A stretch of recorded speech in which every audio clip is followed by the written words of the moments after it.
Magpapadala ng kabutihan ang Diyos na mabuti sa buhay mo.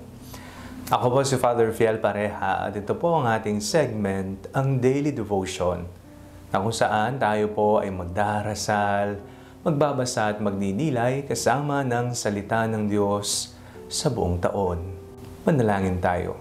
Sa ngalan ng Ama, ng Anak at ng Espiritu Santo. Amen. Halina, Banal na Espiritu, liwanagan mo ang aming puso at isip, nang maunawaan at may sa buhay namin ang iyong salita. Amen.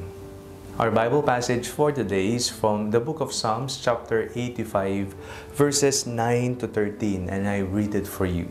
Surely His salvation is at hand for those who fear Him, that His glory may dwell in our land. Steadfast love and faithfulness will meet. Righteousness and peace will kiss each other. Faithfulness will spring up from the ground, and righteousness will look down from the sky. The Lord will give what is good, and our land will yield its increase. Righteousness will go before Him, and will make a path for His steps. Pawang kabutihan, lahat ng mabuti. Yan po ang ibibigay sa atin ng Diyos. Walang binigay na masama ang Diyos sa atin. Ang pagpasok ng demonyo, ng kasalanan, ay ang nagbibigay sa atin ng kadiliman, ng kasalanan, lahat ng hindi mabuti. Ito pong sinabi ng salmista at ito'y napatunayan niya sa kanyang buhay. Ang sabi niya, "The Lord will give what is good, and our land will yield its increase." Ibibigay ng Diyos ang mabuti. Bakit ibibigay ng Diyos ang mabuti? Sapagkat Siya ang mabuti. Siya ang totoong mabuti. Siya ang sukdulang kabutihan. Siya ang ganap na kabutihan.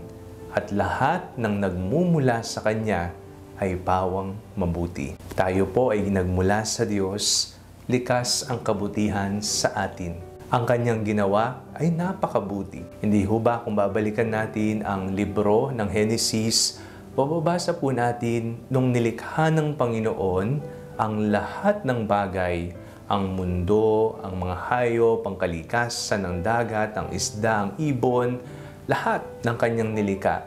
Ang sinabi niya, mabuti.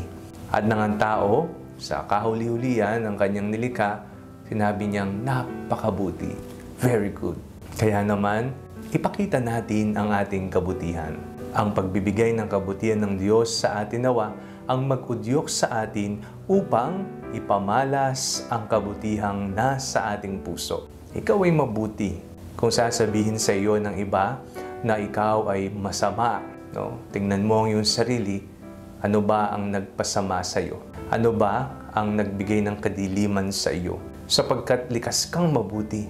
Ang kasalanan, ang pagsuway sa kalooban ng Diyos, ang pagsama sa mga bagay na hindi mabuting gawain, baka yan ang mga nagpapasama sa iyo. Pero lagi mong tatandaan, likas kang mabuti. At lahat ng kabutihan ang nais ibigay sa iyo ng Diyos na mabuti. Manalangin tayo.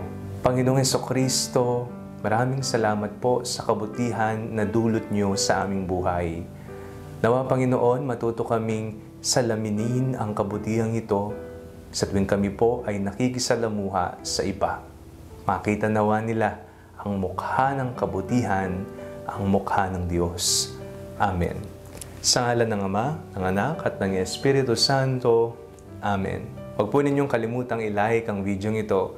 Mag-comment po kayo and share it with your family and friends. Ang Panalangin Bago Matulog ay may sariling Facebook page na po. Huwag niyo pong kakalimutang mag-like at mag-follow dito. And do not forget to subscribe to our YouTube channel. I-click niyo lamang po ang link na nasa description ng video ito. O kaya naman po, just search Father Fiel Pareha. God bless you po.